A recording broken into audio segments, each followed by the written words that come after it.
नमस्कार दोस्तों, मैं आप सभी का अपने YouTube चैनल स्पाई ट्यूटोरियल में स्वागत करता हूं। उम्मीद करता हूं आप लोगों की तैयारी बहुत ही अच्छी चल रही होगी। पिछले लेक्चर में हमने जितना कुछ भी सीखा वो सब आपको समझ आ गया होगा। अगर कहीं भी कुछ भी डाउट हो तो आप हमें कमेंट करके बता सकते हैं। तो आइए आज हम मैथमेटिकल टूल का अगला टॉपिक जो कॉन्सेप्ट ऑफ इंटीग्रेशन है उसको शुरू करते हैं। इसी को हम समाकलन कहते हैं। तो देखो, इस टॉपिक को शुरू करने से पहले मैं आपको रिकमेंड करूंगा कि आप एक बार जाके डिफरेंशिएशन का वीडियो फिर से देखिए ताकि आपको अच्छे से समझ में आ जाए डिफरेंशिएशन। क्योंकि जो आपका इंटीग्रेशन है ये पूरा डिफरेंशिएशन का रिवर्स होता है। तो अगर आपको डिफरेंशिएशन में कुछ डाउट होगा तो आप इंटीग्रेशन के क्वेश्चंस नहीं कर पाएंगे। तो आइए हम शुरू करते हैं और समझते हैं इंटीग्रेशन होता क्या है। अब देखो, इंटीग्रेशन का मतलब क्या होता है, सबसे पहले हम उसको समझते हैं। हम मान लेते हैं कि कोई हमें एक फंक्शंस दिया हुआ है। अब जैसा कि हम अपना जनरल टर्म में मानते आ रहे हैं, फंक्शन हमारा y equal to f x एक फंक्शन दिया हुआ है। इस फंक्शन के जो स्टार्टिंग और एंडिंग पॉइंट है वहां से मैं एक पॉइंट इनके वर्टिकल ड्रॉ करता हूं। अब देखो, कोई आपसे बोले कि आप इस फंक्शंस का एरिया निकालिए, तो देखो ये कोई पार्टिकुलर शेप नहीं। अगर ये रेक्टेंगल होता, स्क्वायर होता, ट्रायंगल होता, तो आप इसका इजीली एरिया फाइंड आउट कर सकते थे कि होता इसके अंडर का ये एरिया आएगा क्या। लेकिन यहाँ ऐसा कुछ कोई पार्टिकुलर शेप है नहीं जिससे आप एरिया फाइंड आउट कर सको। तो इन सब प्रॉब्लम को सॉल्व करने के लिए एक नया टूल बनाया गया जिसको हम इंटीग्रेशन या समाकलन कहते हैं। तो इसके क्या-क्या प्रोसेस होते हैं, कैसे बनाया गया, उसको हम समझते हैं। एक-एक करके आपका कॉन्सेप्ट अच्छे से क्लियर हो जाएगा। अगर कहीं भी कुछ भी डाउट हो तो आप हमें कमेंट करके बता सकते हैं। तो आइए शुरू करते हैं इसका डेफिनिशन। अब देखिए, अपना एक पॉइंट है P, एक पॉइंट है Q। अब अपने को P और Q के बीच का एरिया फाइंड आउट करना है, तो हम इसको क्या करेंगे? इस एरिया को फाइंड आउट करने के लिए हम इसको पहले सबसे पहले छोटे-छोटे स्ट्रिप में डिवाइड कर देते हैं। स्ट्रिप मतलब टुकड़े में। अब देखो, ऐसे ही हमने n टुकड़े में इसको डिवाइड कर दिया। इसका नाम हुआ 1, 2, 3। ये लास्ट वाले को हम देते हैं n। ऐसे ही n पार्ट में हमने इसको डिवाइड कर दिया है। एक कोई रैंडम है जिसका नाम हमने i दिया है। यहाँ तक आपको समझ आ गया होगा। अगर कुछ भी डाउट हो तो आप हमें कमेंट करके बता सकते हैं। अब देखो, जब हमने इसको एकदम छोटे-छोटे, इतना स्मॉल है कि आप इसको मेज़र नहीं कर सकते, बहुत ही स्मॉल है, 10 टू 0 के टर्म में जैसा हम लिमिट में करते थे। अब हम इसको नाम देते हैं, इस स्ट्रिप को हम लेते हैं। यहाँ मान लेते हैं अपना पॉइंट A है, A पॉइंट B ले लेते हैं, इसको C, इसको D लेते हैं। अब देखो, अगर हम किसी तरह इन सब छोटे-छोटे एरिया निकाल के इसको हम सम करें इस पॉइंट तक, तो हमको इस कर्व का पूरा एरिया मिल जाएगा। तो हमें ऐसे ही कोई ऐसी टेक्निक लगा के हर एक स्ट्रिप का एरिया फाइंड आउट करना है। इसके बाद उसका हम समेशन कर देंगे तो इस कर्व का हमें एरिया मिल जाएगा। तो आइए इसको हम शुरू करते हैं। अब देखो, जो अपना ये है, हर का हम विड्थ मान लेते हैं कि each strip width of each strip of width, जो स्ट्रिप का विड्थ है वो है आपका delta x. Each strip of width equal to delta x, और डेल्टा एक्स इतना स्मॉल है को टेंस टू 0 है। ऐसे ही इसको हमने n टर्म में डिवाइड कर दिया है। अब जो आपका a है, a के कोऑर्डिनेट को हम मान देते हैं कि x और y है, और जो y है b पॉइंट है। b आपका x और y में एकदम छोटा सा हमने चेंज किया है, x प्लस डेल्टा एक्स। तो y में भी आपका चेंज होगा y प्लस डेल्टा वाई। अब देखो, आप ध्यान से देखिए, मैं यहाँ इसको हाइलाइटर्स आपको दिखा रहा हूँ। देखो, अगर हम यहाँ से इसको मार्कर करें तो आप देख रहे होंगे कि ये जस्ट एक रेक्टेंगल जैसा दिख रहा है। अगर इसके बीच की दूरी सब एकदम छोटी है, तो जब ये रेक्टेंगल जैसा हो गया है तो इसको हम क्या करेंगे, जो इसका एरिया है, एरिया आप पी क्यू एम एल, आइए अगर हमें एक स्ट्रिप का एरिया मिल गया तो अगर हमें पूरा लिखना है एरिया ऑफ PQML, तो PQML का आप एरिया कैसे लिखोगे? हर एक स्ट्रिप का समेशन अगर हम एन पॉइंट तक करें तो हमें इसका एरिया मिल जाएगा। तो हम इसको समेशन के टर्म में लिखते हैं, इसको एक नाम देते हैं I = 1।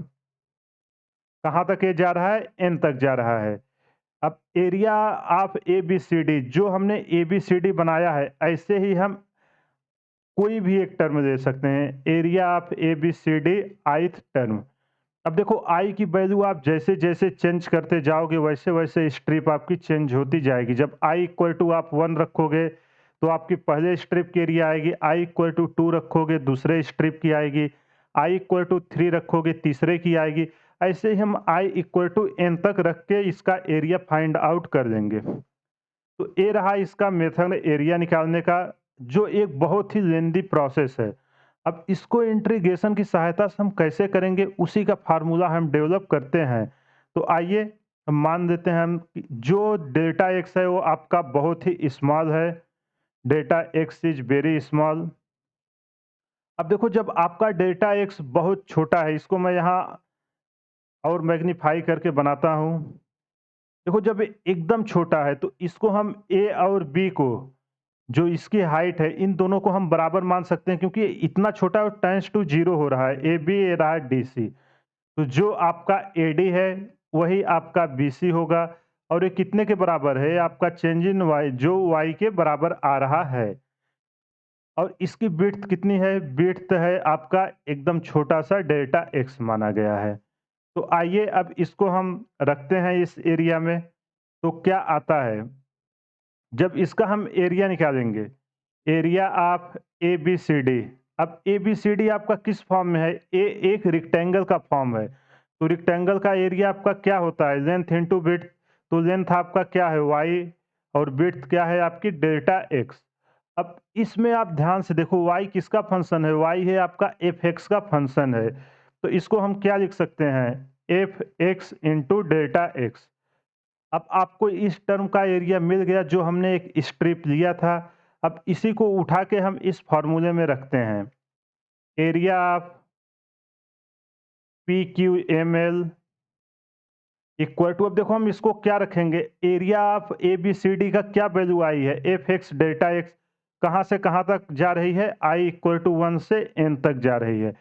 क्या है? fx delta x। जहाँ fx आपका फंक्शन है और डेल्टा x उसमें कितना चेंज हो रहा है उसके विड्थ का। अब इसको आप ध्यान से देखो, जितना ज़्यादा हम नंबर ऑफ टर्म करेंगे, आपका उतना डेल्टा x, जब हम नंबर ऑफ टर्म इंक्रीज करेंगे तो इसका विड्थ क्या होगा? उतना डिक्रीज होता जाएगा। देखो ना अभी ये ऐसे था, अब इसको हम एकदम छोटा, पहले ऐसे डिवाइड था, अब इसको हम एकदम छोटा-छोटा टर्म में डिवाइड कर रहे हैं। तो इसका विड्थ देखो इतना गैप था x1, अभी कितना आया? इतना छोटा विड्थ आ गया है। तो वही हम अज़्यूम कर रहे हैं कि अगर हम नंबर ऑफ टर्म जितना ज़्यादा इंक्रीज करेंगे इसकी स्ट्रिप में, उतनी इसकी विड्थ कम होती जाएगी। अगर हम मान लेते हैं कि इनफिनाइट टर्म में हमने इसको डिवाइड कर दिया, n इक्वल टू आपका इनफिनाइट टर्म में हो गया, ये एकदम छोटा-छोटा आ गया है। ये आपका कर्व था, इसको हमने एकदम छोटा-छोटा ऐसे एकदम डिवाइड कर दिया है। n इक्वल टू ऐसे आपका इनफिनाइट तक कर दिया है। तो जो इसकी विड्थ आएगी वो क्या आएगी? विड्थ आपका टेंड्स टू 0 हो जाएगी। देखो हम टेंड्स टू इसलिए लिख रहे हैं क्योंकि ये जस्ट 0 होने वाली है। लिमिट में मैंने बहुत अच्छे से डिस्कस किया था कि टेंस का क्या मतलब होता है। तो जब ये आपका आ गया, अब एरिया PQML, एरिया PQML हम क्या लिख सकते हैं? Summation of I = 1। अब देखो n की वैल्यू आपकी क्या आई है? इनफिनाइट टर्म में हमने डिवाइड कर दिया है और a आया आपका fx डेल्टा x। ये रहा आपका ट्रेडिशनल मेथड, जिससे हम कैलकुलस डेवलप होने के पहले किसी भी कर्व का एरिया इस तरीके से निकालते थे, जो एक बहुत ही लेंदी प्रोसेस होता था। अब देखो जब कैलकुलस डेवलप हुआ तो उसमें उन्होंने क्या किया? उन्होंने कहा कि आपको ये सब मेथड करने की ज़रूरत नहीं है। अब देखो जो आपका एक कर्व दिया हुआ था, ए ओरिजिन था, जो इसका ए पॉइंट है इसको हम ए मान देते हैं और इस पॉइंट को हम बी मान देते हैं। ए आपका फंक्शन था y equal to f x, जहाँ ए आपका क्या है, ए आपका है, इसको हम ओ एल इक्वल टू ए मान देते हैं, इसको बोलते हैं लोअर लिमिट। देखो फंक्शंस की इसकी लोअर लिमिट कितनी है, ए है, तो इसको दे देते हैं नाम लोअर लिमिट। इसी तरह आपका जो इसकी अपर लिमिट है वो कितना है, जो ओ एम, देखो ओ से लेके आपका एम तक डिस्टेंस था, इसको हम एम, इसको एल नाम दे देते हैं, इस ग्राफ में दे देते हैं ताकि आपको अच्छे से क्लियर रहे। एम एल, जब इसका ओ एम इक्वल टू कितना आया, बी आया, ए आपका क्या आया, अपर लिमिट आया। अब अगर इस कर्व को हमें पूरा एडिशन करना है तो आपको कुछ नहीं करना है, इसका एरिया निकालने के लिए आप क्या करेंगे, area p q m l, जब इसको निकालेंगे देखो ये एक ऐसा सिंबल बनाया गया, समेशन, ए एस से आया है इसलिए इस सिंबल का नाम दिया जाता है, ए से लेके बी तक एफ एक्स डी एक्स। अगर हम इसका इंटीग्रेशन इस फंक्शंस का कर दें, ए और बी की वैल्यू रख दें, तो हमको जो हमने उस मेथड से किया छोटा-छोटा स्ट्रिप लेके दोनों का आंसर अप्रॉक्स सेम आता था। तो ये रहा आपका इंटीग्रेशन का फार्मूला। इंटीग्रेशन का फार्मूला आया कैसे, इसकी ज़रूरत क्यों हुई? इसको आपको बोलते हैं, ये है समेशन। अभी इसको हम आगे अच्छे से समझेंगे। ये देखो एस के टर्म में आता था, इसी को एस लिखने में देखो ज़्यादा कर्व होता था, इसलिए इसको शॉर्ट फॉर्म में ऐसे दिया गया जिसको हम इंटीग्रेशन बोलते हैं। तो आपको इसकी डेफिनेशन समझ में आ गई होगी। अब आइए इसके बारे में कुछ पॉइंट्स देखते हैं। देखो क्या-क्या पॉइंट है। In mathematics, when we cannot perform general addition operation, we use integration to add value on a large scale. अब देखो जनरल टर्म में अगर हम कोई एडिशन, सब्ट्रैक्शन, डिवीजन या ये सब नहीं कर पाते हैं, तो हम इंटीग्रेशन का यूज करते हैं। ऐसे कॉम्प्लेक्स फंक्शंस का ये एकदम इजीली दे देता है। अभी आप देखो ना, आपको जब ये फंक्शन दिया हुआ था, इसका एडिशन या सब्ट्रैक्शन करना कितना डिफिकल्ट था। आप नंबर ऑफ स्ट्रिप में डिवाइड किए, फिर भी एक्यूरेट नहीं आएगी। देखो यहाँ कुछ ना कुछ एरर आएगी हर में। तो ये सब प्रॉब्लम आती थी, इसके लिए आपका इंटीग्रेशन डेवलप किया गया। देखो दूसरा पॉइंट क्या है, there are various methods in mathematics to integrate function. देखो किसी भी फंक्शंस को इंटीग्रेट करने के मैथमेटिक्स में बहुत सारे रूल्स हैं, जिसको हम एक एक करके अभी समझेंगे। Just like addition, subtraction, multiplication, division, integration and differentiation are also a pair of inverse function. देखो जैसे आपका एडिशन, सब्ट्रैक्शन एक दूसरे के क्या है, इनवर्स है, मल्टीप्लिकेशन, डिवीजन क्या है, एक दूसरे के इनवर्स है। उसी तरह आपका इंटीग्रेशन और डिफरेंशिएशन दोनों एक दूसरे के इनवर्स हैं। इसीलिए मैं आपको स्टार्टिंग में ही बोला कि आपको इंटीग्रेशन आने के पहले डिफरेंशिएशन आना बहुत ही ज़रूरी है, क्योंकि जो आपका इंटीग्रेशन है वो डिफरेंशिएशन का इनवर्स है। अगला point, according to integration definition math, it is a process of finding functions whose derivative is given is named anti differentiation और इंटीग्रेशन। मानिए आपको कोई फंक्शन दिया है एक्स इक्वल टू 5, ए इसका आपको डेरिवेटिव दिया हुआ है, तो इंटीग्रेशन क्या है, जस्ट इसका अपोजिट इस फंक्शंस को पाना। तो इसके लिए आप क्या करोगे, जस्ट इसका इंटीग्रेशन दोनों साइड करोगे, इंटीग्रेशन करोगे तो एक्स के पावर 6/6, ये उसी का इंटीग्रेशन करके ये पार्ट आया हुआ है, वही ए आपसे डिस्कस कर रहा है। तो जब इसका आप डिफरेंशिएशन करोगे, देखो एक्स के पावर 5 आ जाएगा, 6 इसके साथ आ जाएगा बाई 6, एक्स के पावर 6 में से 1 गए, 5 आ जाएगा, 6 से 6 कैंसिल। देखो जो इंटीग्रेशन का आया उसका अपोजिट डिफरेंशिएशन हुआ। अभी ये सब हम फार्मूले आगे सीखेंगे, पावर एन, ट्रिग्नोमेट्री क्या-क्या होता है। अब अगला पॉइंट देखते हैं, integration is a process of adding slices to find the whole. देखो इंटीग्रेशन जो आपका है वो छोटे-छोटे टुकड़ों को ऐड करके पूरे फंक्शंस का सम देता है। आपने देखा होगा कि इस फंक्शंस को हमने एकदम छोटे-छोटे टुकड़ों में डिवाइड किया। आप जितना लिमिट डालोगे, ए इक्वल टू बी था, बीच में सी, डी, ई, एफ कुछ भी डालिए, उस छोटे-छोटे टुकड़े में किसी भी पॉइंट पे उसका वैल्यू इंटीग्रेशन एकदम ईज़िली दे देगा। It can be used to find area, volume and central point. देखो जो है इंटीग्रेशन का बेसिकली यूज एरिया, वॉल्यूम और किसी का सेंट्रल पॉइंट फाइंड आउट करने के लिए बेसिकली यूज में आता है। अब आइए इसका कुछ एप्लीकेशन देखते हैं जो फिजिक्स में है। तो एप्लीकेशन, सबसे पहला एप्लीकेशन क्या है इसका? एरिया फाइंड आउट करने का। अब देखो सबसे पहला इसका क्या होता है? एरिया। अगर कोई भी फंक्शन है उसका एरिया आपसे पूछे, मान लीजिए आपको एक फंक्शन दिया हुआ है y equal to f x.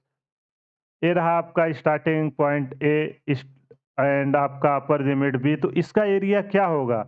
Integration a to b f x. अब ये किसके रेस्पेक्ट में वेरी हो रहा है? एक्स के, तो डी एक्स आ जाएगा। इसका एग्जांपल मैं आपको दिखा रहा हूँ। मान लीजिए y equal to x square आपको दिया हुआ है और बोल रहा है कि x जो है वो x इक्वल टू 1 से x इक्वल टू 5 तक वेरी कर रहा है। तो उसका एरिया आपसे पूछ रहा है। तो एरिया के लिए आप क्या करोगे? एक्स स्क्वायर डी एक्स कहाँ से कहाँ वेरी कर रहा है? 1 से 5। देखो ये फार्मूले अभी देख के आप डरिए मत, अभी मैं आपको सारा फार्मूला सिखाऊंगा, इस पे एग्जांपल कराऊंगा तो आपको क्लियर आ जाएगा। एक्स के, अब देखो इंटीग्रेट डेरिवेशन में हम क्या करते थे? पावर का मल्टीप्लाई करते थे। तो यहाँ आपको सबसे पहले पावर का डिवाइड कर देना है, लेकिन यहाँ पावर का नहीं करेंगे, पावर में एक ऐड करके करेंगे। यहाँ देखो क्या करते थे? पावर एक सब्ट्रैक्ट करते थे, यहाँ पावर एक ऐड करेंगे। एक्स के पावर 3। अब ये डेफिनेट इंटीग्रल है 1 से 5। जब इसका आप रखोगे 1/3, 5 125 माइनस 27, इसको आप सॉल्व करके इसका आंसर ये रहा निकाल लोगे। ये इसका एप्लीकेशन रहा। अब इसी का हम एक और एप्लीकेशन देखते हैं। मान लीजिए दूसरा एप्लीकेशन आपको दिया हुआ है फोर्स। फोर्स इक्वल टू आपको क्या पता है? Sorry, work done equal to क्या होता है? Force into displacement. मान लेते हैं एक पार्टिकल है, इस पे आप एफ फोर्स लगा रहे हैं। ये यहाँ से आपका कुछ डिस्टेंस पे मूव हुआ, इसकी डिस्टेंस एक्स हुई, तो कार्य कितना किया गया? तो हम बोलते हैं कि कार्य एफ एक्स किया गया। आप एक बात यहाँ ध्यान से देखिए, जो आपका फोर्स है वो कांस्टेंट है इस फार्मूले के लिए, एफ इक्वल टू कांस्टेंट। मान लेते हैं कि आपका एक ब्लॉक था, उसको एक आदमी 10 न्यूटन से खींच रहा था, उसको खींच के 5 मीटर तक ले गया, तो पूछ रहा है कि कार्य कितना किया गया। अब आप देखो कि एक आदमी कांस्टेंट फोर्स लगा रहा था, लेकिन अगर इसी ब्लॉक पे एक से ज़्यादा, मैं बोल दूं कि 25 आदमी फोर्स लगा रहे हैं, सबका फोर्स का पर आदमी द्वारा 10 न्यूटन लगाया जा रहा है, तो ब्लॉक 5 मीटर तक मूव किया, तो कितना कार्य किया गया उसको निकालने के लिए तो आप क्या करोगे? यहाँ अब जो छोटे-छोटे पार्ट में हम निकालेंगे, पहले हर आदमी का वर्क कितना किया गया और एक आदमी वर्क लगाया तो कितने दूर तक ये डिस्प्लेसमेंट हुआ।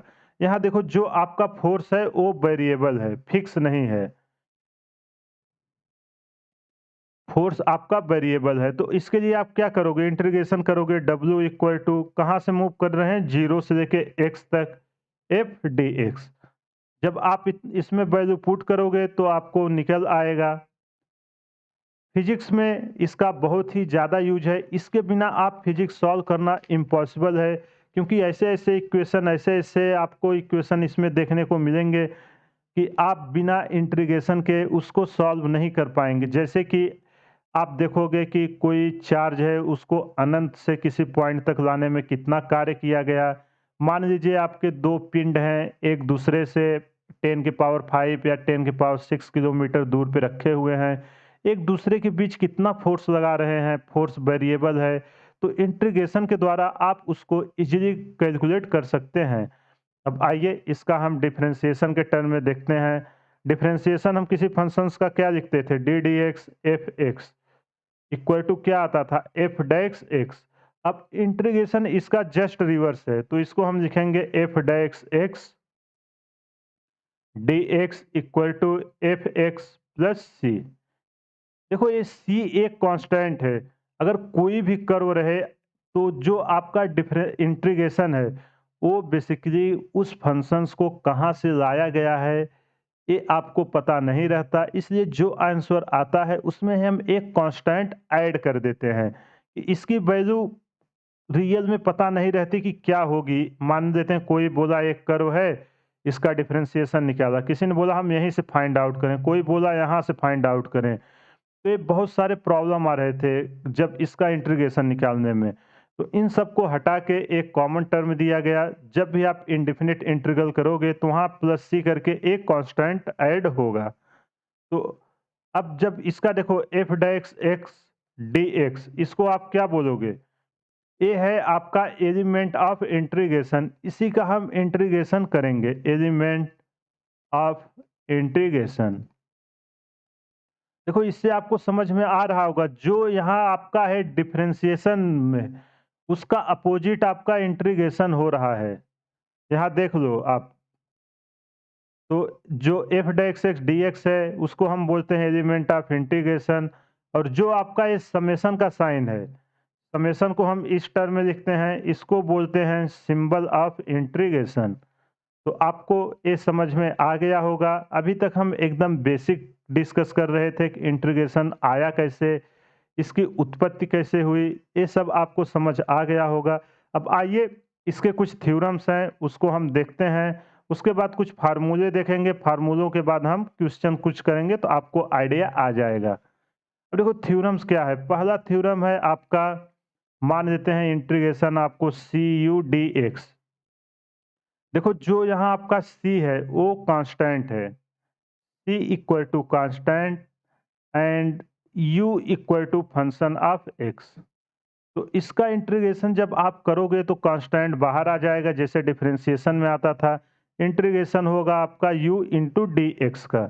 इसी तरह दूसरा थ्योरम है आपका एडिशन या सब्ट्रैक्शन का, मान लेते हैं आपको ये दो फंक्शन दिए हुए हैं, चलो हम इसमें तीन ले लेते हैं, प्लस माइनस डब्ल्यू। यहाँ आपका u v एंड w, ये सब आपका x का फंक्शन है। तो इसका इंटीग्रेशन आप कैसे करोगे?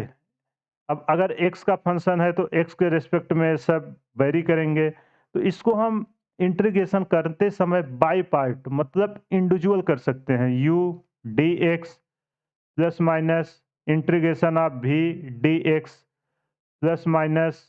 देखो इसको याद रखिएगा, जब बहुत कॉम्प्लेक्स टर्म आएंगे तो हम इस प्रॉपर्टीज का यूज करेंगे, डब्ल्यू डी एक्स। तो ये रहा इसका सेकंड प्रॉपर्टी। एक और प्रॉपर्टी है, आइए उसको देखते हैं, तीसरी। तीसरा है इसका, अगर कोई है फंक्शन हो u and v D x, यहाँ आपका u और v जो है ये भी आपका x का फंक्शन है। तो आप देखो यहाँ दो फंक्शन का प्रोडक्ट है। डिफरेंशिएशन में हम क्या करते थे, फर्स्ट टर्म को कांस्टेंट रखते थे, फिर सेकंड का डिफरेंशिएशन करते थे। तो यहाँ हम क्या करेंगे, फर्स्ट टर्म को कांस्टेंट रखेंगे। अब वहाँ डिफरेंशिएशन करते थे तो यहाँ क्या करेंगे, इंटीग्रेशन करेंगे, वी डी एक्स। इसके बाद वहाँ हम प्लस लगाते थे तो ये उसका रिवर्स है, यहाँ हम माइनस लगाएंगे।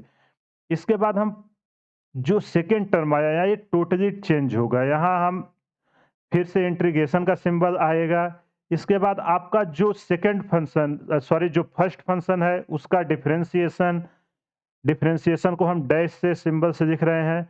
इसके बाद जो सेकंड फंक्शन आया उसका हम इंटीग्रेशन करेंगे, इंटीग्रेशन x के रिस्पेक्ट में करेंगे, फिर जो आएगा उस पूरे का डिफरेंशिएशन करेंगे। ये रहा आपका प्रोडक्ट रूल। अभी इस पे हम 2-3 क्वेश्चन करेंगे, आपको इजीली क्लियर हो जाएगा। देखो इसको देख के आप डरना मत, कुछ नहीं है। फर्स्ट टर्म को आपको कांस्टेंट करना है, सेकंड का इंटीग्रेशन करना है, इसके बाद माइनस का साइन लगाना है, फिर इंटीग्रेशन। जो आपने फर्स्ट टर्म माना, इसमें देखो यू भी में आप किसी को भी फर्स्ट मान सकते हैं। इसके कुछ रूल्स हैं कि किसको फर्स्ट माने किसको सेकंड माने, वो मैं अभी डिस्कस कर रहा हूँ। तो जिसको आपने फर्स्ट माना उसका डिफरेंशिएशन, फिर आप जो सेकंड माने हो उसका डिफरेंशिएशन, इसके बाद जो इन दोनों का प्रोडक्ट आया उनका मिला के हम इंटीग्रेशन करेंगे, तो हमें पूरे फंक्शंस की वैल्यू मिल जाएगी। अब देखो जब प्रोडक्ट के रूल में आए तो इसका एक होता है आई लेट जो होता है, इससे हम डिसाइड करते हैं कि किस फंक्शंस को किस सीक्वेंस में रखना चाहिए। तो सबसे पहले आई का मतलब है आपका जितने भी इनवर्स फंक्शन आए, इनवर्स ट्रिग्नोमेट्री। तो सबसे पहले अगर मानो दो फंक्शन दिया हुआ है, ट्रिग्नोमेट्री का इनवर्स है, तो सबसे पहले आप इनवर्स को लेंगे, उसको फर्स्ट टर्म मानेंगे तो आपका कैलकुलेशन आसान होगा। एल का मतलब है यहाँ लॉग के टर्म जो भी आएँगे। ए का मतलब है आपका अलजेब्रा। देखो इसी सीक्वेंस में आप मानिएगा जब यू एंड वी का फंक्शन आए, सबसे पहले जो इनवर्स ट्रिग्नोमेट्री आए उसको फर्स्ट मानना, तो आपका कैलकुलेशन आसान हो जाएगा, क्योंकि यहाँ देखो 2 बार इंटीग्रेशन करना है, नहीं तो आपको बहुत ज़्यादा डिफ़िकल्टी आएगी। ऐसा करोगे तो कोई एक टर्म आपका कट जाएगा अगर इस फॉर्म में आप वैल्यू पुट करोगे। फिर टी का मतलब है आपका ट्रिग्नोमेट्री और ई का मतलब है एक्स्पोनेंशियल। अब देखो इसको हम यूज़ कैसे करते हैं, मान लेते हैं अपने को, मैं आपको एक क्वेश्चन का एग्ज़ाम्पल दिखा रहा हूँ। मान लीजिए आपको e के पावर x sin x दिया है, तो अब आप किसको फर्स्ट मानोगे, किसको सेकंड मानोगे? तो आप इससे कंपेयर करो, देखो ट्रिग्नोमेट्री फंक्शन पहले आ रहा है और एक्स्पोनेंशियल बाद में आ रहा है। तो sin x को आप फर्स्ट मानेंगे और एक्स्पोनेंशियल को आप सेकंड मानेंगे। ऐसे ही अगर आपका मान लीजिए sin x log x base e रहे, तो आप किसको फर्स्ट मानोगे, किसको सेकंड मानोगे? तो यहाँ देखो लॉग पहले आ रहा है ट्रिग्नोमेट्री से, तो लॉग को हम फर्स्ट मानेंगे, साइन को हम सेकंड मानेंगे। हम ऐसा मान के इसलिए करते हैं कि कैलकुलेशन हमारी आसान हो जाए। अभी मैं आपको क्वेश्चन कराऊँगा, तो आपको समझ आ जाएगा कि अगर आप इस सीक्वेंस में नहीं मानोगे, तो आगे चल के आपका कैलकुलेशन कितना डिफ़िकल्ट होने वाला है। तो आइए अब इसके कुछ फ़ॉर्मूले हैं इंटीग्रेशन के, उसको हम देख लेते हैं, इसके बाद हम क्वेश्चंस करेंगे। अब देखो पहला फ़ॉर्मूला क्या है? वहाँ x के पावर n था, तो यहाँ भी x के पावर n पहला लेते हैं, x के पावर n dx। तो इसको हम क्या करेंगे, पावर में आपको एक ऐड कर देना है, x के power n+1 divided by n+1। अब देखो जब भी इनडिफिनिट इंटीग्रल रहे आपको एक कांस्टेंट टर्म लगाना है। अब यहाँ एक बात का आपको ध्यान रखना, जो ये क्वेश्चन दिया हुआ है, इसका रिजल्ट ये तभी आएगा जब n does not equal to -1 रहे। देखो अगर n इक्वल टू -1 रहेगा, उसका एक अलग फॉर्मेट होता है, उसको हम आगे डिस्कस करेंगे। इस फार्मूले को आप तभी लगाइएगा जब n does not equal to -1 रहे। अब दूसरा आइए देखते हैं, मान लेते हैं अपने को ax प्लस b के पावर n दिया है इंटू dx।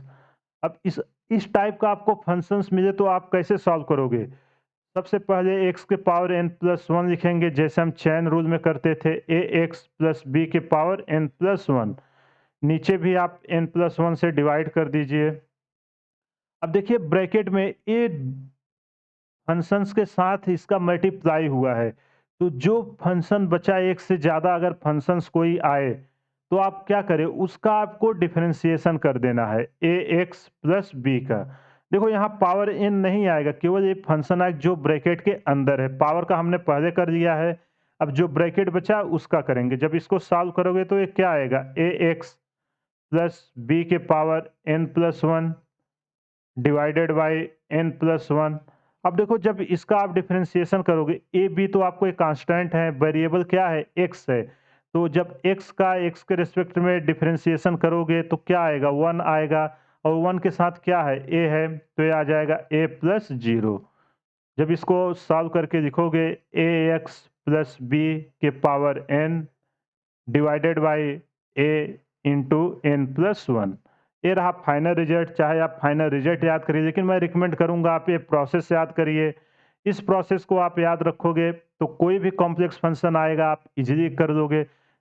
कुछ नहीं करना है, जब भी ब्रैकेट में एक से ज़्यादा फंक्शन दिए रहें और सबके कंबाइंड करके पावर दिया रहे, तो आप पहले पावर रूल लगाइए, उसके power n+1 divided by n+1 करिए, फिर जो ब्रैकेट के अंदर टर्म है उसका डिफरेंशिएशन करके आपको डिवाइड कर देना है। ये रहा इसका रूल्स। अब आइए तीसरा फार्मूला हम देखते हैं ट्रिग्नोमेट्री का, sine x. Sine x d x, इसका क्या होगा, minus cos x plus c. देखो प्लस सी सब में आता है जो एक कांस्टेंट है। चौथा हम लेते हैं कॉस एक्स। चलिए हम पहले डी एक्स ले लेते हैं। अब देखो डी एक्स का क्या आएगा, एक्स प्लस सी। अगर आपको वेरीफाई करना हो तो आप इसका इंटीग्रेशन का आप अपोजिट डिफरेंशिएशन कर सकते हो कि ये आया कैसे। अब देखो जब आप इंटीग्रेशन इसका सॉरी एक्स का आप डिफरेंशिएशन करोगे तो क्या होगा, डी एक्स होगा, और जब इंटीग्रेशन करोगे तो एक्स आएगा। फिर अगला फार्मूला है आपका डी एक्स बाई एक्स। अब देखो वहाँ 1/x किसका आता था? log x का आता था, log base e into x plus c. ऐसे ही आपका छठा फार्मूला है integration of cos x dx। cos x dx का आपका होगा minus sine x, sorry plus sine x. आपका डिफरेंशिएशन में माइनस होता था तो यहाँ प्लस होगा, उसके अपोजिट। ऐसे ही आपका सेवंथ फार्मूला है sec square x. Sec square x, वहाँ सेक स्क्वायर एक्स किसका डिफरेंशिएशन होता था? आपको याद होगा वहाँ tan x का डिफरेंशिएशन होता था सेक स्क्वायर एक्स, तो यहाँ इंटीग्रेशन होगा tan x प्लस सी। इसी के साथ हम अगला फार्मूला देखते हैं। अगला फार्मूला है आपका cosec square x. Cosec square x किसका डिफरेंशिएशन आता था? देखो जो इसका डिफरेंशिएशन होगा वही इंटीग्रेशन बनेगा, तो आपको पता है वहाँ होता था माइनस कॉट एक्स, क्योंकि इधर माइनस आता था तो माइनस उधर जाएगा, कॉट एक्स प्लस सी। इसी तरह नाइन्थ नंबर देखते हैं sec x into tan x. Sec x into tan x d x, इसका जब आप करोगे तो क्या आएगा? इसका आता था सेक एक्स प्लस सी। इसी तरह अगला फार्मूला देखते हैं cosec x into cot x. देखो ये मैं आपको इसलिए बता रहा हूँ क्योंकि ये बहुत बार यूज होते हैं, आपको पता रहना चाहिए, नहीं तो ये समझ में नहीं आता कि सब हो कैसे रहे हैं। इसका होगा minus cosec x into cosec x plus सी।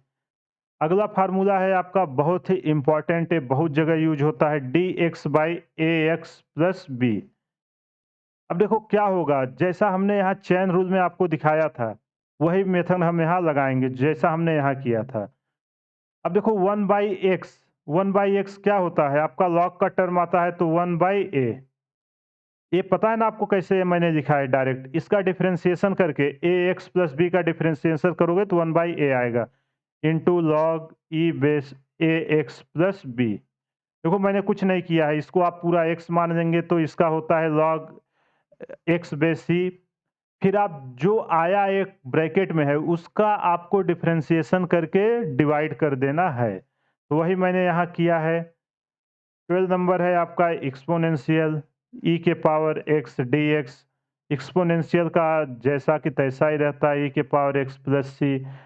और एक फार्मूला है आपका जो बहुत ज़्यादा यूज होता है, ए के पावर एक्स डी एक्स। तो इसका हमने डिफरेंशिएशन में देखा था, तो ये किसका होता था? ए के power x into log e base e होता था, तो यहाँ डिवाइड हो जाएगा log e base a plus c. तो ये रहे कुछ बेसिक से फार्मूले जो हम अपने फिजिक्स में यूज करेंगे जब इंटीग्रेशन के क्वेश्चंस आते हैं। इससे ज़्यादा और कोई फार्मूला यूज नहीं होता है, जितना फार्मूला यूज होता था वो सब हमने डिस्कस कर लिया है। अब आइए इस पे कुछ क्वेश्चंस करते हैं तो आपको फार्मूलों की समझ आएगी। तो पहला क्वेश्चन मैं लेता हूँ, मान लेते हैं अपने को बोल रहा है, पहला क्वेश्चन है x के पावर 11/2 dx। इसका आपको डिफरेंशिएशन करना है, तो आप इससे कंपेयर करिए किसके जैसा है? x के पावर n dx के जैसा है। तो इसका क्या आता था? x के पावर, जो यहाँ पावर है उसमें एक ऐड कर देते थे, n+1 divided by n+1 plus सी। इसी प्रॉपर्टीज को हम यहाँ लगाते हैं तो देखो क्या आएगा, x के पावर जब इंटीग्रेशन करेंगे 11/2 प्लस 1, नीचे भी वही आएगा 11/2 प्लस 1 प्लस सी। अब जब इसको सॉल्व करोगे क्या आएगा? 11/2 प्लस 1 को, तो ये आएगा x के पावर 13/2 डिवाइडेड बाई, यहाँ भी आ जाएगा 13/2, 2 आपका ऊपर जाएगा तो 2/13 इंटू एक्स के पावर 13/2। ये रहा आपका इंटीग्रेशन। अगर आपको पता करना हो ये क्वेश्चन आपका सही है कि नहीं, आप इसका इंटीग्रेशन करिए तो आपको ये सेम फंक्शन मिलेगा जो यहाँ दिया हुआ है। तो अगर ना हो तो मैं आपको दिखा देता हूँ डिफरेंशिएशन करके। देखो आपका फंक्शन क्या है यहाँ, 2/13 एक्स के पावर 13/2। अब इसका जब आप डिफरेंशिएशन करोगे तो क्या आएगा? 2/13। अब जो यहाँ पावर है वो इसके साथ मल्टीप्लाई हो जाएगी, तो आ जाएगा 13/2। एक्स के पावर 13/2 माइनस 1 करोगे तो ये देखो ये सब कट जाएंगे, यहाँ क्या बचेगा? एक्स के पावर 11/2। सेम फंक्शन आपका आ गया। यहाँ से आपको प्रूफ हो गया कि जो आपका डिफरेंशिएशन होता है वो इंटीग्रेशन का अपोजिट होता है। जैसे आपका सब्ट्रैक्शन, एडिशन होते हैं एक दूसरे के अपोजिट, ऐसे ही आपका इंटीग्रेशन और डिफरेंशिएशन भी एक दूसरे के अपोजिट होते हैं। आइए अगला क्वेश्चन करते हैं, आपकी अंडरस्टैंडिंग और अच्छी होगी। तो अगला क्वेश्चन है आपका x के पावर -7 dx। अब इसका इंटीग्रेशन पूछ रहा है, बस कुछ नहीं करना है, सेम प्रॉपर्टीज आप अप्लाई करिए। x के power -7 plus 1 divided by -7 plus 1 plus c. अब देखो x के पावर -7 में से हम एक को जब प्लस करेंगे तो क्या आएगा, -6। इधर भी आपका आएगा -6 प्लस सी। तो इसे हम क्या लिख सकते हैं, -1/6 x के पावर -6 प्लस सी। ये रहा इसका आंसर। उम्मीद करता हूँ आपको आइडिया आने लगा होगा कि हम इंटीग्रेशन कैसे करते हैं अगर कोई पावर दिया रहे। तो आइए पावर पे ही एक क्वेश्चन और करते हैं इसी प्रॉपर्टीज पे। मान लेते हैं एक और क्वेश्चन दिया हुआ है, x के power p/q into D x. आपसे पूछ रहा है कि इसका इंटीग्रेशन करिए, कुछ मत करिए, सीधा वही फार्मूला x के पावर, देखो नंबर रहे या वेरिएबल रहे आपको देख के घबराना नहीं है। यहाँ पी क्यू आपके कांस्टेंट है, वेरिएबल केवल x है। p/q प्लस 1, नीचे भी आपका आ जाएगा p/q प्लस 1। अब देखो जब p/q प्लस 1 को आप सॉल्व करोगे तो क्या आएगा, p plus Q divided by q।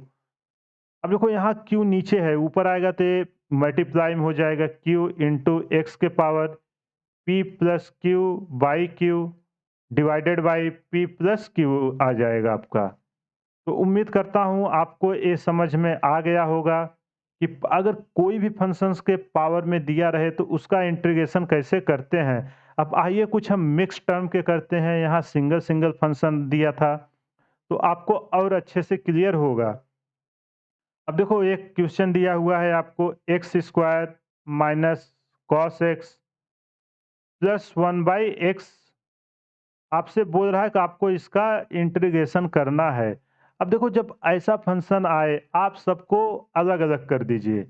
जो आपको अलग-अलग दिया है, सॉरी एक साथ दिया है उसको अलग-अलग करिए। तो इसको हम करेंगे, क्या होगा, x square dx minus second वाले को करिए cos x dx plus 1/x into dx।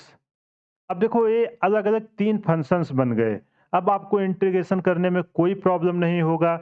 अब देखो x के पावर 2 इसका क्या होगा, x के power 2 plus 1 divided by 2 plus 1 हो जाएगा पहला टर्म का, फिर माइनस साइन है। अब देखो cos x का क्या होता है, cos x का आपको पता है, इसका होता है sin x। फार्मूले में मैंने पीछे दिखाया है, अगर आपको ना याद आए तो एक बार आप जाके पीछे देखिए, आपका क्लियर हो जाएगा। प्लस 1/x क्या होता था, 1/x आपका किसका होता था, लॉग आता था, log base e into x plus c. अब इसको और सिंप्लीफाई कर दीजिए तो ये हो जाएगा x³ / 3 minus sine x plus log x base e. ये रहा इसका आंसर प्लस सी।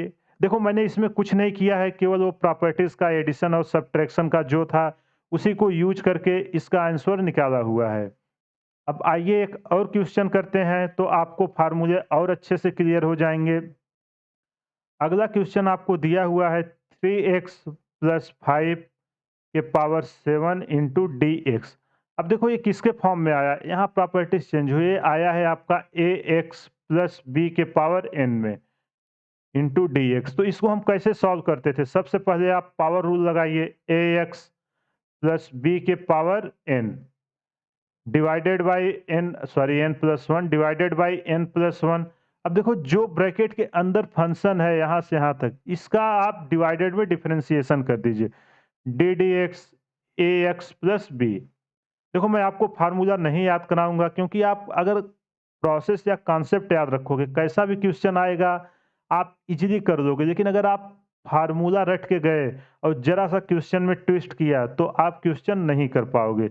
इसलिए बेटर है कि आप कॉन्सेप्ट समझिए, फार्मूला उतना ही याद रखिए जितना रिक्वायरमेंट है। तो आइए इसको हम सॉल्व करते हैं। जब इसको सॉल्व करेंगे तो ये क्या आएगा आपका, 3x प्लस 5 के पावर 7 प्लस 1 हो जाएगा, नीचे भी 7 प्लस 1 करोगे तो क्या आएगा, 8 आएगा, इंटू अब इसका डिफरेंशिएशन करना है, जो ब्रैकेट में बचा, क्या बचा 3x + 5।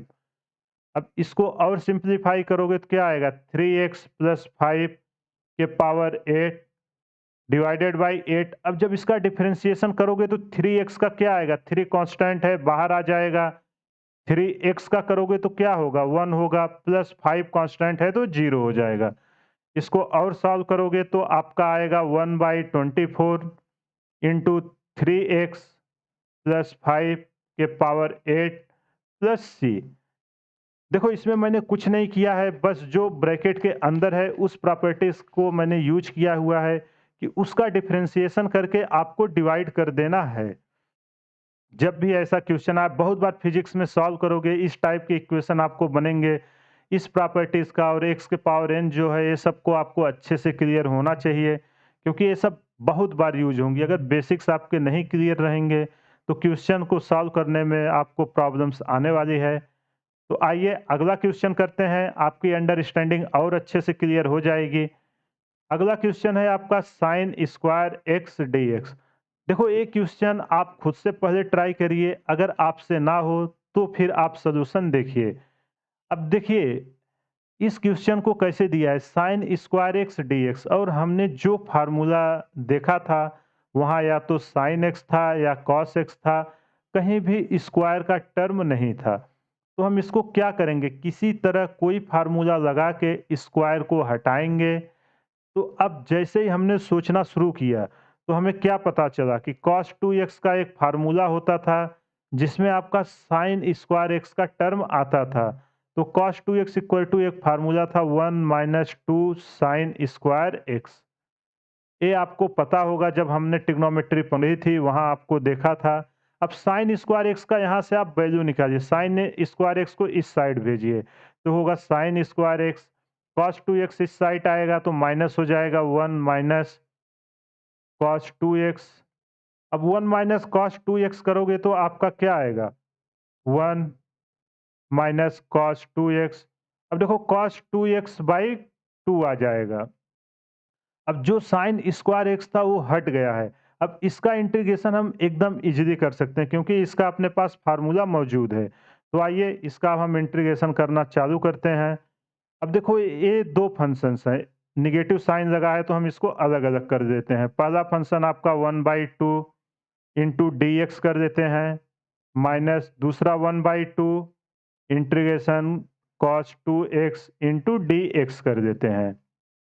अब जब इसको आप सॉल्व करोगे 1/2 डी एक्स का क्या होगा, x आएगा 1/2 x माइनस 1/2। अब देखो cos 2x का क्या होगा आपका, प्लस साइन 2x होगा साइन 2x। लेकिन जो फार्मूले में था वहां सिंगल x होता था, यहाँ x के साथ मल्टीप्लाई है तो x के साथ जो भी मल्टीप्लाई है उसका आपको डिवाइड कर देना है। मतलब जो हम अभी डिफरेंशिएशन नहीं निकालते थे, आप उसी का डिफरेंशिएशन करोगे। डिफरेंशिएशन करोगे तो क्या आएगा, इंटू 2 आएगा प्लस सी। जब इसको आप और सॉल्व करोगे तो ये आएगा x/2 minus 1/4 sign 2x plus सी। ये रहा इसका सलूशन। उम्मीद करता हूँ आपको ये क्वेश्चन समझ में आ गया होगा।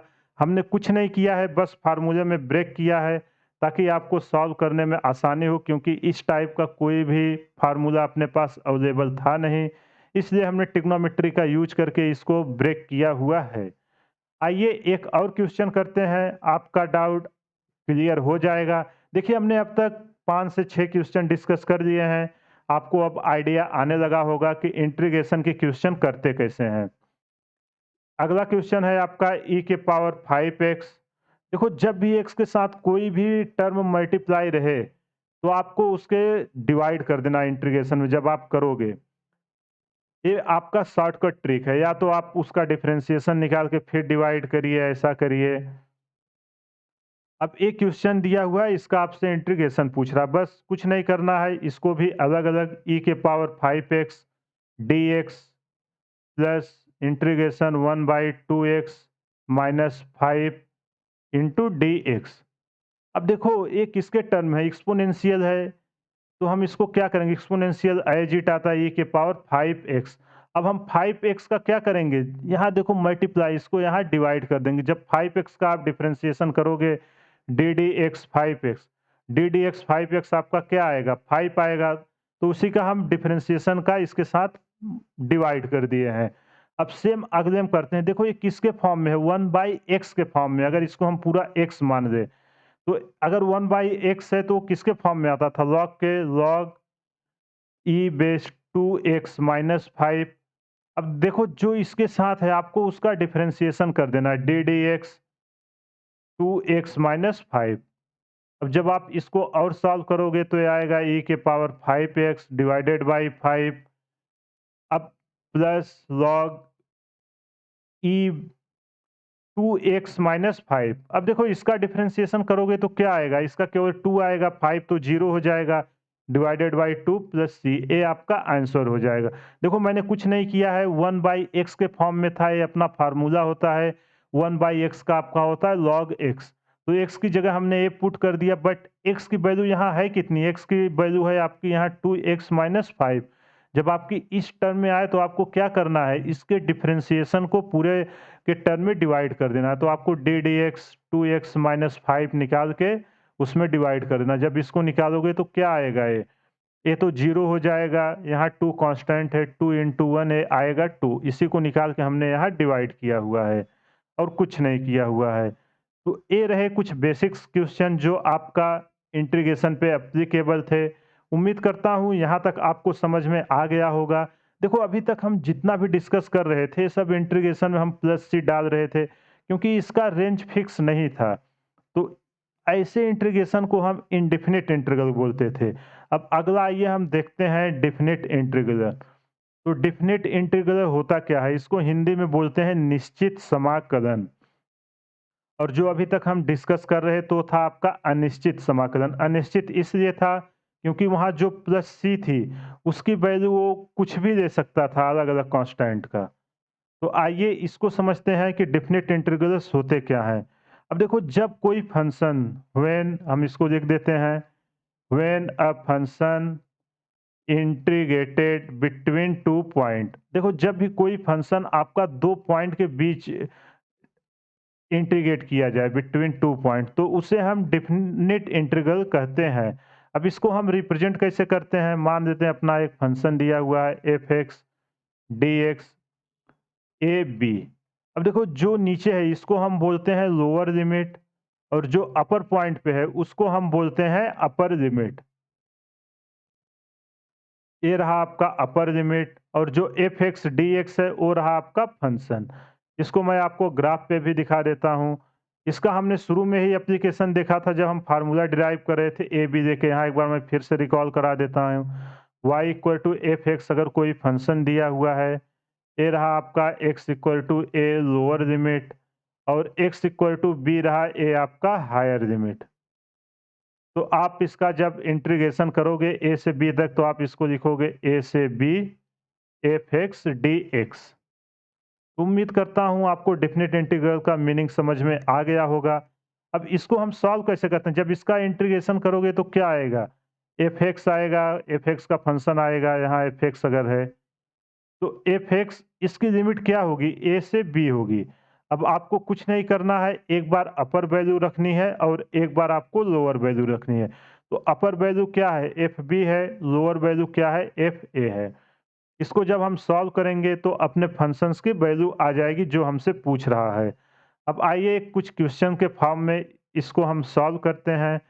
अब मान लेते हैं अपने को बोल रहा है कि x के पावर 5 इंटू डी एक्स का अपने को इंटीग्रेशन करना है 1 से 5 के बीच में। तो देखो x के पावर 5 का क्या होगा, मैं डायरेक्ट करता हूँ। इतना क्वेश्चन किया आपको आइडिया लग गया होगा।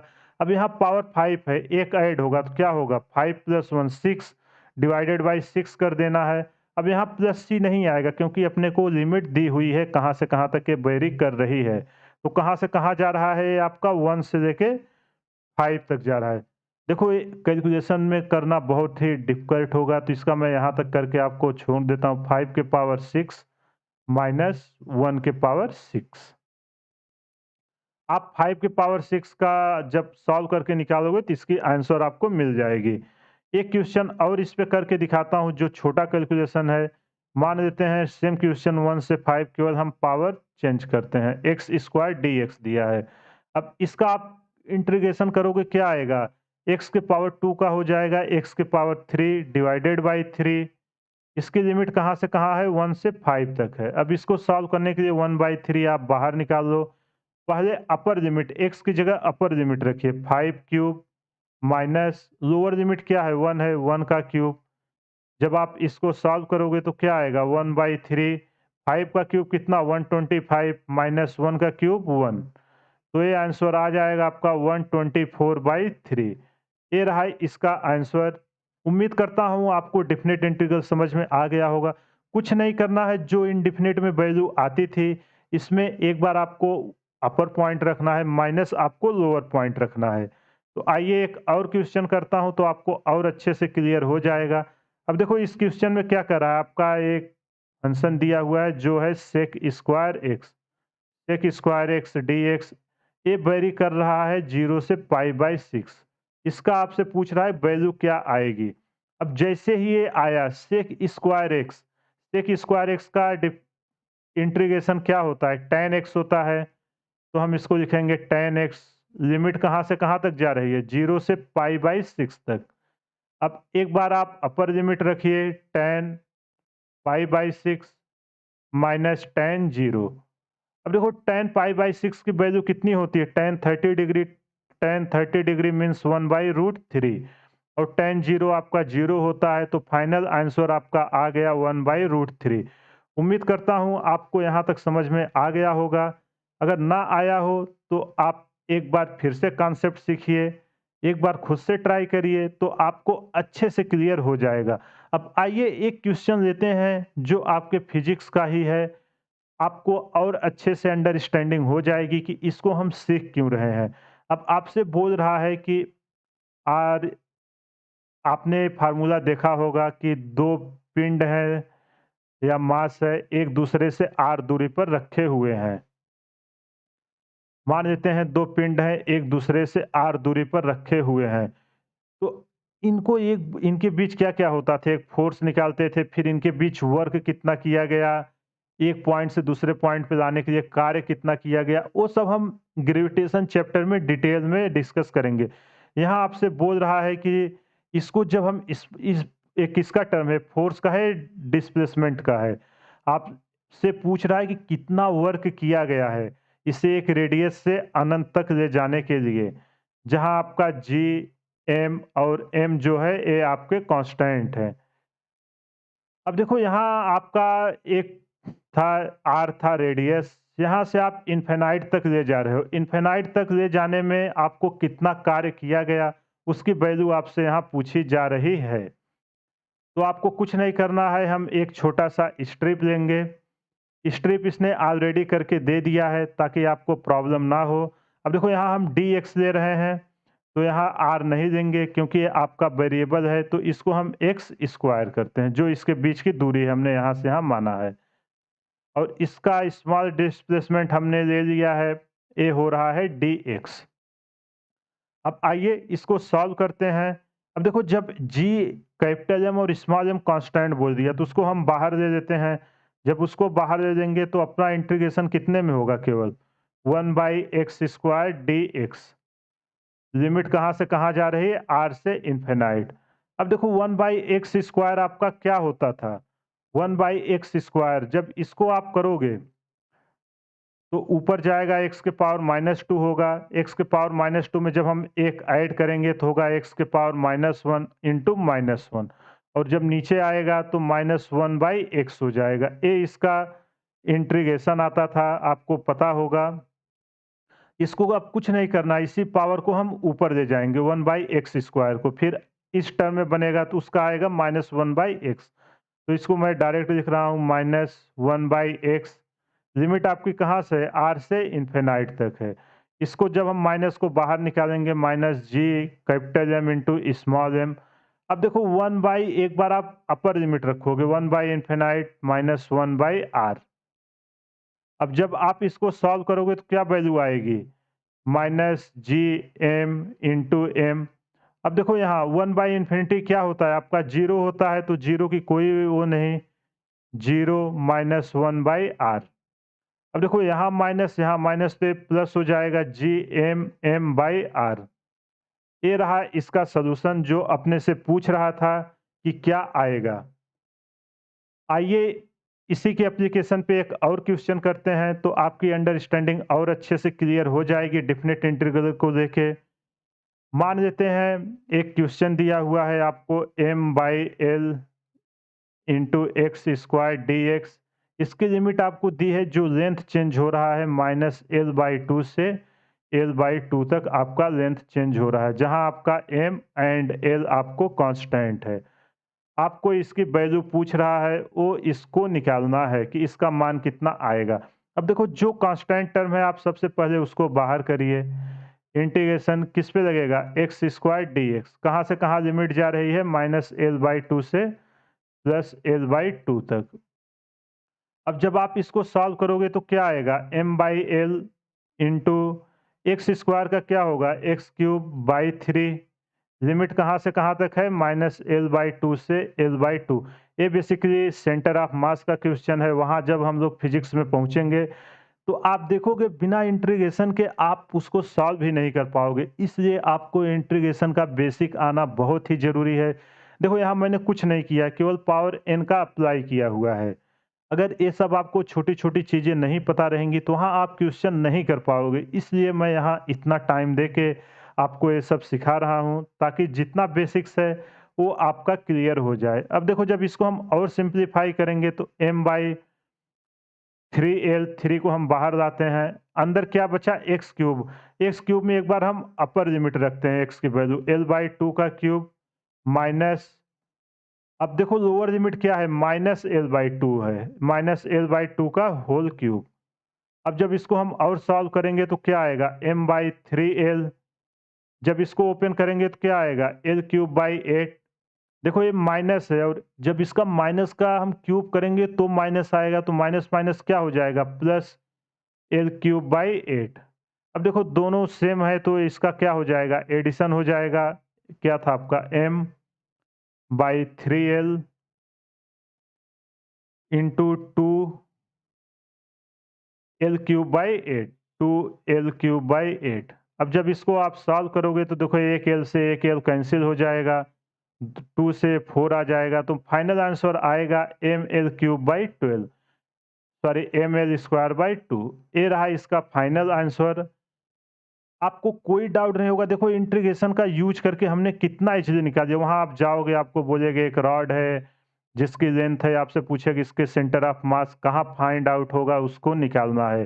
तो इसका मास दिया रहता है, इसकी लेंथ दी रहती है या इसका यूनिट मास होता है, वहाँ हम सब डिटेल में डिस्कस करेंगे तो आपको चीज़ें अच्छे से क्लियर हो जाएँगी।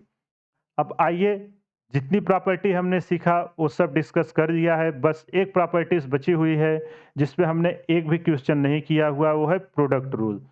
तो आइए उस पे हम एक क्वेश्चन करते हैं, वो भी आपकी अच्छे से अंडरस्टैंडिंग क्लियर हो जाएगी। अब देखो ये क्वेश्चन है x into sine x d x. इसको आपको बोल रहा है कि इसका इंटीग्रेशन करिए, तो मैंने आपको देखो बताया था आई लेट, आप ऐसे लिख लेना जब भी प्रोडक्ट के फॉर्म में आए। आई का मतलब क्या था इनवर्स, एल का मतलब लॉगरिथमिक, ए से अलजेब्रा। अब देखो एक्स आपका क्या है अलजेब्रा का टर्म है, तो इसी सीक्वेंस में आपको टर्म मानने हैं। टी क्या है आपका ट्रिग्नोमेट्री है, ए आपका अलजेब्रा है। तो आप जो अलजेब्रा का पार्ट है एक्स है इसको हम फर्स्ट मानेंगे और जो साइन एक्स है इसको हम सेकंड मानेंगे। ऐसा इसलिए करेंगे कि आपका क्वेश्चन सॉल्व करने में काफ़ी आसानी हो जाएगी।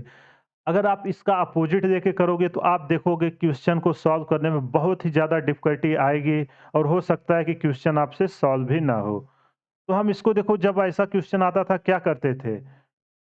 अगर हमें u v का आता था, हमने फ़ॉर्मूला क्या देखा था u v into D x होता था, जहाँ u v आपका x का फंक्शन था। तो u को हम कांस्टेंट रखते थे, v का इंटीग्रेशन करते थे माइनस, फिर यहाँ हम इसका u का इंटीग्रेशन सॉरी डिफरेंशिएशन करते थे और v का हम इंटीग्रेशन करते थे। फिर जो आया उन सब का हम इंटीग्रेशन करते थे, ये इसका फार्मूला होता था। तो आइए इसी में हम रखते हैं। अब u की जगह क्या है आपका x इंटू इसका इंटीग्रेशन करेंगे sine x d x minus, अब देखो एक्स का आप यहाँ रखें कितना आसान हो गया। एक्स का हम जब डिफरेंशिएशन करेंगे, देखो ये पहला क्वेश्चन है तो मैं पूरा रख रहा हूँ आपको, D d x x into sine x into D x मैंने इस फॉर्म में पुट कर दिया। अब देखो कितना इजीली आंसर आ जाएगा। साइन एक्स का क्या होता है माइनस कॉस एक्स माइनस, अब देखो इसके अंदर x का आप डिफरेंशिएशन करोगे क्या होगा 1 होगा, लेकिन अगर यहीं आप साइन x रखते तो साइन x का आपका क्या हो जाता कॉस x हो जाता। मानो इजी था हो जाता, लेकिन कॉम्प्लेक्स फंक्शन आते हैं तो आपसे नहीं हो पाता। तो 1 साइन x का आपका क्या होगा minus cos x into D x. इसको और सॉल्व करते हैं माइनस एक्स कॉस एक्स, अब देखो यहाँ माइनस क्या हो जाएगा प्लस हो जाएगा, अंदर बचा आपका कॉस एक्स डी एक्स का। आप क्या करेंगे इंटीग्रेशन करेंगे तो आपको फाइनल आंसर क्या आएगा minus x cos x plus cos x का क्या होता है साइन एक्स प्लस सी। तो ये रहा इसका फाइनल आंसर। उम्मीद करता हूँ जितना क्वेश्चन मैंने डिस्कस किया, जो भी कॉन्सेप्ट या फार्मूले डिस्कस किए, वो सब आपको समझ में आ गए होंगे। अगर कहीं भी कुछ भी डाउट है तो आप हमें कमेंट करके बता सकते हैं, या तो आप हमें टेलीग्राम पे डायरेक्ट मैसेज कर सकते हैं। अगर कोई क्वेश्चन है जो आपसे नहीं हो रहा है सॉल्व, तो आप टेलीग्राम पे पोस्ट कर सकते हैं, वहाँ मैं उसका सॉल्यूशन डेफिनेटली आपको दूंगा। तो ये रहा आज का लेक्चर। इंटीग्रेशन में, फिजिक्स में इंटीग्रेशन जितना यूज होता है वो सब हमने डिस्कस कर दिया है। एक बार हमने क्या-क्या डिस्कस किया उसका समराइज़ कर देते हैं। सबसे पहले हमने इंटीग्रेशन देखा, इंटीग्रेशन में हमने देखा कि कोई एक फंक्शन दिया रहे, तो उसको हम फार्मूला आया कैसे? फार्मूला लाने के लिए हमने उसे छोटे-छोटे स्ट्रिप में डिवाइड किए। फिर देखा कि अगर हम एकदम छोटे स्ट्रिप में डिवाइड करते थे, वो एक रेक्टेंगल के फॉर्म में होता था, जिसको i इक्वल टू 1 से इन्फिनिटी पार्ट में हम ले जाते थे। फंक्शंस का एरिया, एक पार्ट का एरिया क्या आता था fx, और उसकी विड्थ होती थी डेल्टा x। तो ये बहुत लेंदी प्रॉब्लम होता था। इसी को सॉल्व करने के लिए एक नए टूल की डेवलप हुई जिसको हम इंटीग्रेशन बोलते थे। इंटीग्रेशन में आपको बोला गया मानो जहाँ से फंक्शन शुरू हो रहा है वो आपका लोअर लिमिट है, और जहाँ पे जाके खत्म हो रहा है वो आपका हायर लिमिट है। तो आप कुछ मत करिए, लोअर और हायर को ऐसे लिखिए एफ एक्स डी एक्स। आप इसको सॉल्व कर लीजिए, अपर और लोअर लिमिट की वैल्यू रखिए, आपको इस कर्व का एरिया या जो भी आपसे पूछ रहा है वो मिल जाएगा। तो जो इंटीग्रेशन का ज्योमेट्रिकल मीनिंग होता है वो फाइंडिंग फाइनली एरिया होता है। फिर इसके क्या-क्या होते थे, सम कैसे होता था, इसके कुछ फार्मूला थे उसको हमने देखा। इसके बाद कुछ थ्योरम थे, थ्योरम्स को हमने देखा। थ्योरम्स के बाद जो इस पे इम्पोर्टेंट क्वेश्चन थे उसको देखा। इससे ज़्यादा आपका फिजिक्स में कुछ नहीं यूज होता। तो इसी के साथ मैं आज का लेक्चर समाप्त करता हूँ। अगर कहीं भी कुछ भी डाउट है तो आप हमें कमेंट करके बताइएगा। हमारे चैनल को ज़्यादा से ज़्यादा शेयर करें, सब्सक्राइब करें व लाइक करें। Thank you.